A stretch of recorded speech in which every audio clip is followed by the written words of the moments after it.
tuko majirani na huyu ndugu yetu aliyefungiwa mlango hapa.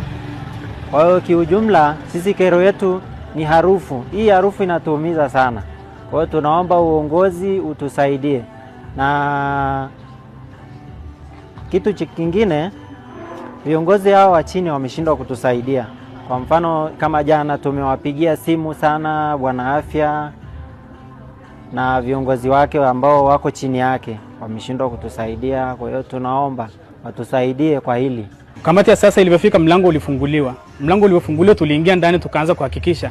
Ule mwenyekiti wa wilaya wa CCM aliingia ndani akahakikisha zile mali zilizoharibika. Kulikuwa kuna maembe gunia 2 na juice zilikuwa kwenye fridge, zilikuwa kama nadhani zaidi ya 50 zilikuwa pale, zilikuwa zimebasti. Kwa wale wakashauriwa kwamba tusijadili hapa hivi, tumekuja kuangalia kila kitu, tutakuja kuongelea ofisini.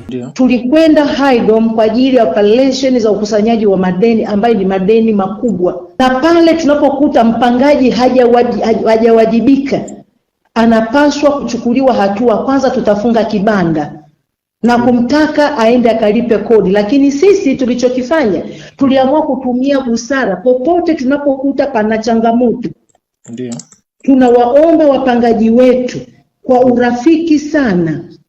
Ndio. Naomba kwa urafiki sana, njooni ofisini tuzungumze.